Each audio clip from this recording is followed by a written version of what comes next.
waaw ndaje tey bii li ko sabab mooy ñun ab réseau lañu boo xamante ne nii dañuy tàggat ci xarala yu bees yi maanaam dañuy jël ay nit ñoo xamante ni dañoo néew doole dañoo xaw a sori tuuti li ñuy wax liggéey ak yooyu ñu jël leen tàggat leen ba pare jàppale leen pour ñu mën a am liggéey loolu nag li koy indi mooy dañuy waxtaan ak entreprise yi ba noppi bu ñu waxtaanee ak entreprise ba noppi ba xam ñoom seeni li ñu bëgg maanaam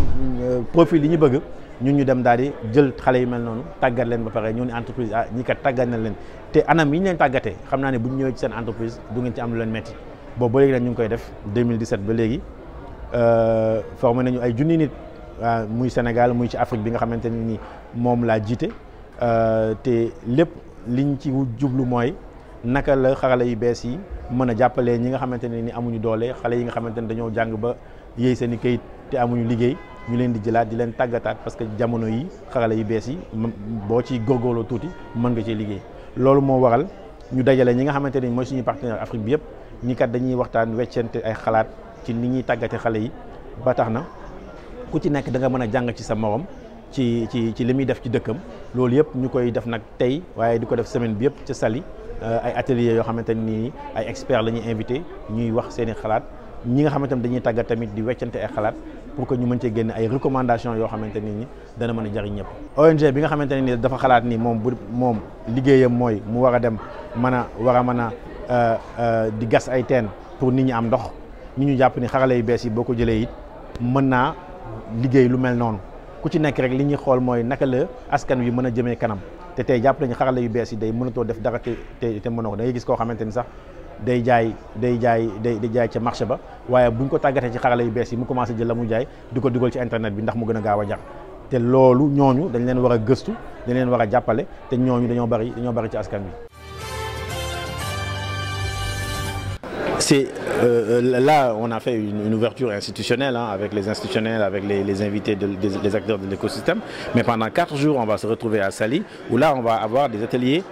concrets, par exemple sur l'IA et la pédagogie. Ça c'est hyper concret, comment améliorer la pédagogie, comment innover avec l'IA sur la pédagogie. Au Sénégal ici on a accompagné le ministère de la formation professionnelle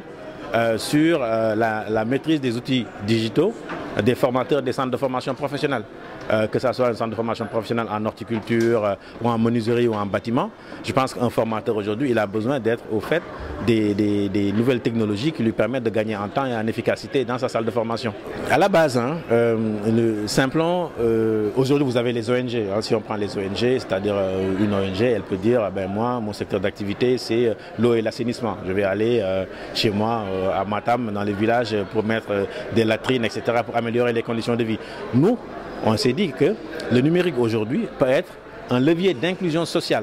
Au même titre qu'on va aller construire des points d'eau, des latrines pour améliorer les conditions de vie, le numérique, s'il est bien utilisé, peut être un levier d'inclusion sociale. Pourquoi? Parce que quand on va aller chercher des personnes vulnérables, des personnes éloignées de l'emploi, des personnes non diplômées, qu'on forme et qu'on place dans les entreprises, on est dans le même sillage du développement humain.